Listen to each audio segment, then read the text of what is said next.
جناب اسپیکر، میں leader office کی خدمت میں بھی عرض کروں گا کہ وہ بھی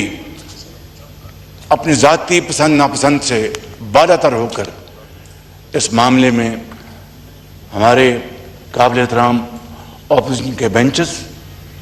ہمارے ساتھی بہنیں بزرگ اور اس طرف ہمارے اتحادی جماعتیں یہاں پر تشریف فرما ہیں،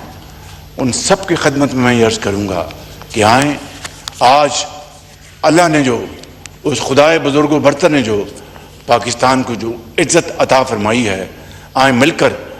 اس مبارک دن نہ صرف اس کا شکر ادا کریں بلکہ دنیا کو بتائیں کہ ہمارے سیاسی اختلافات اپنی جگہ لیکن قومی وحدت کے لیے ہم ایک ہیں اور ایک رہیں گے انشاءاللہ۔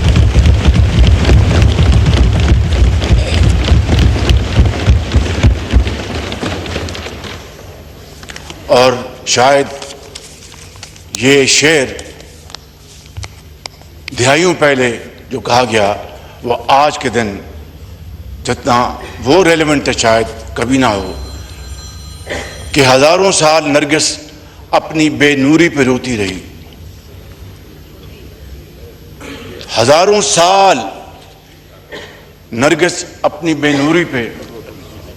روتی ہے، بڑی مشکل سے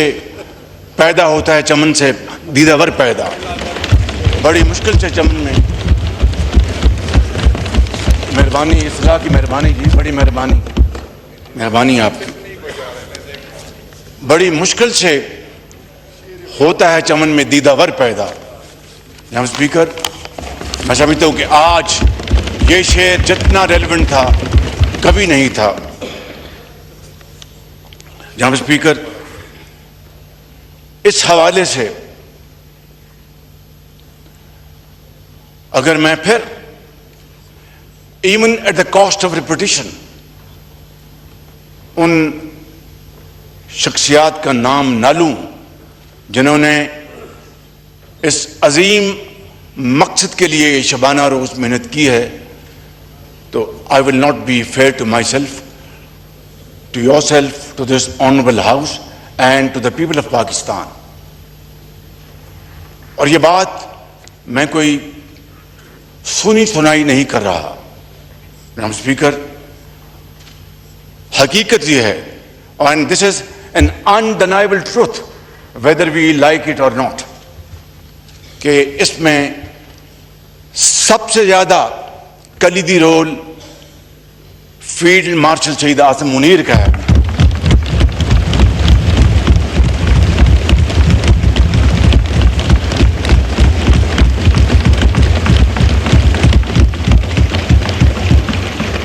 جنہوں نے امن کے قیام کے لیے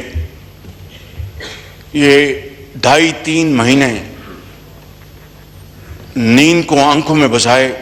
شبانہ روز انت تک کام کیا، اور بعض اوقات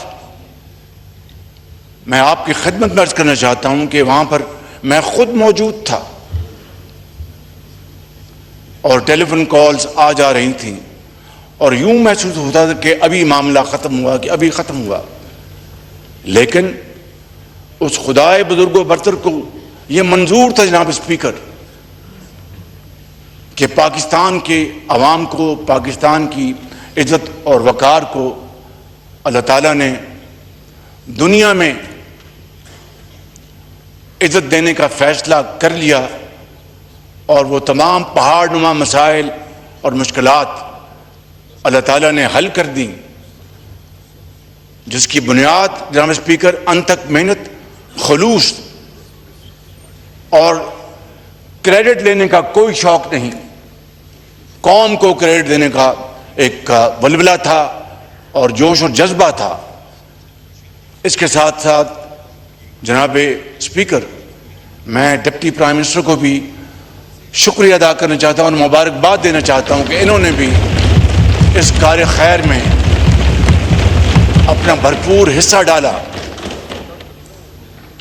اور اسی طریقے سے جناب اسپیکر انٹیریئر منسٹر سید محسن نقوی نے ایران کے حوالے سے اپنا پورا کردار ادا کیا۔ تو میں جناب اسپیکر آگے بڑھنے سے پہلے میں لیڈر آف دی اپوزیشن کو ایک مرتبہ پھر مبارکباد پیش کرتا ہوں. تمام اپوزیشن پارٹیز کے انتہائی آنریبل لائق احترام ممبرز کو میں مبارکباد پیش کرتا ہوں, اور اپنے تمام حلیف جماعتوں کے لیڈرز بلاول بھٹو صاحب, پریزیڈنٹ آصف زرداری, میرے قائد میاں محمد نواز شریف, یہاں پر علیم خان صاحب بیٹھے ہیں, اجاز الحق صاحب بیٹھے ہیں, ڈاکٹر صدیقی صاحب بیٹھے ہیں, اور یہ تمام ہمارے ساتھی جو ہیں ان کو میں آپ کی توسط سے مبارکباد پیش کرنا چاہتا ہوں. جناب اسپیکر, کل شام کو میری ایران کے صدر, میرے انتہائی پیارے بھائی جناب مسعود پزشکیان سے میری ان کا ٹیلی فون کال آئی. کوئی آدھ گھنٹہ گفتگو جاری رہی. انہوں نے بار بار کہا کہ وزیر اعظم, میں پاکستان اور پاکستان کے عوام کا اپنی طرف سے اور ایرانی قوم کی طرف سے